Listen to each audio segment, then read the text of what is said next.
Monsieur Cissé. Bonsoir. Soyez le bienvenu. Merci. Vous êtes actuellement à Bruxelles sur invitation de la Commission européenne. Début avril 2012, Tombouctou a été occupé par Ansardine. Comment avez-vous vécu l'occupation? Ok, merci de m'avoir donné cette occasion. Effectivement, je suis là à Bruxelles il y a maintenant 2 jours, sur l'invitation de la Commission européenne pour voir comment modifier les accords, les aides, l'assistance de l'Union européenne à travers la décentralisation. On préfère maintenant voir comment donner ces aides directement aux collectivités, à la base, pour qu'elles bénéficient directement des aides, des appuis de l'Union européenne. Donc voilà ce qu'on a eu à travailler pendant 2 jours, et cela vraiment au bénéfice de nos populations. C'est vrai, depuis le 1er avril 2011, Tombouctou était sous 2012 plutôt, Tombouctou a été occupé par les groupes armés, en l'occurrence le MNLA et Ansardine qui est composé de Akumi, de Boko Haram, d'Al-Qaïda. Ceux-ci ont occupé la ville de Tombouctou. Le MNLA est du côté sud de la ville, à partir de l'aéroport, et les autres sectes de la région. Mais Ansardine a occupé la ville même de Tombouctou, la centre-ville de Tombouctou. La ville de Tombouctou a été libérée par les forces Serval, l'armée malienne et française. Comment est la situation sécuritaire dans la ville actuellement? Merci. Effectivement, depuis janvier, Tombouctou a été libéré par les forces françaises. Et cette libération, nous la saluons beaucoup, puisque ça nous a amené au moins à être libérés de la barbarie, de la tyrannie.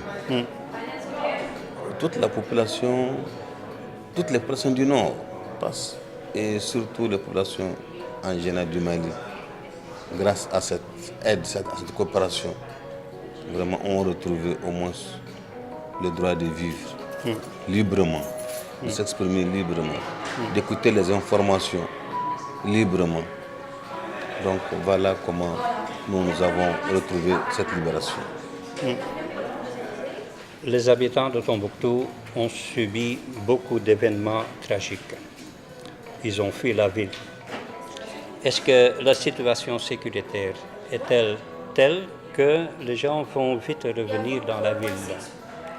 Merci. Vous savez, le Tombouctien est toujours nostalgique de sa ville. On a toujours l'amour de cette ville-là que les premiers jours de la délibération déjà, malgré que la population a connu tous les sévices, les emprisonnements, les chicottes, les lapidations, l'amputation des bras et même l'exécution à mort. Mais les gens commencent aujourd'hui à revenir. L'administration est déjà à Tombouctou, les services de l'administration commencent à venir également et la population, vraiment tous ceux qui ont les moyens, commencent à rentrer à Tombouctou. Donc vraiment c'est quelque chose que je salue et que j'encourage. Mais certains n'ont pas les moyens encore parce qu'ils sont sans ressources à Bamako là-bas. On les attend qu'on organise des voyages pour qu'ils puissent rentrer chez eux. Donc voilà ce qui se passe actuellement à Tombouctou. Tombouctou est inscrite au patrimoine mondial de l'UNESCO pour ses richesses culturelles, les mosquées, les mausolées, les manuscrits. Comment voyez-vous le futur? La reconstruction de la ville? Merci. C'est-à-dire qu'en plus que Tombouctou soit inscrite comme patrimoine mondial, elle est également une des 21 merveilles du monde. 21e merveille du monde. Elle a été classée 11e. Donc, l'avenir est vraiment très promettant. Parce que déjà, la secrétaire générale de l'UNESCO a déjà dit à Tombouctou, avec l'arrivée de M. François Hollande à Tombouctou, qu'elle est prête à reconstruire avec la France les mausolées détruits à Tombouctou. C'est ce que j'ai dit à ma population, de laisser les djihadistes casser, de ne pas vous emporter, puisque c'est notre histoire, c'est dans nos cœurs. Ils ne font que détruire les maisons, mais ils ne vont pas détruire nos cœurs. Du moment qu'ils n'ont pas profané les tombes, on remercie Dieu. Après leur départ, on va reconstruire. Et aujourd'hui, voilà, l'histoire nous a donné raison. Nos partenaires veulent reconstruire ces mausolées-là. C'est notre histoire, c'est notre culture. Certes, ils ont amené beaucoup de manuscrits. Ils en ont brûlé. Ils en ont brûlé, ils en ont détruit aussi. Ils sont partis avec beaucoup. Mais avec certains partenaires, on commence déjà à récupérer certains manuscrits qu'on a déjà récupérés. Donc l'avenir est prometteur. Merci. Les écoles sont-elles ouvertes? Sont-elles en position pour fonctionner normalement? Et les élèves, est-ce qu'ils peuvent fréquenter les cours en toute sécurité? Merci. Vous venez de me poser la question à laquelle je tiens beaucoup.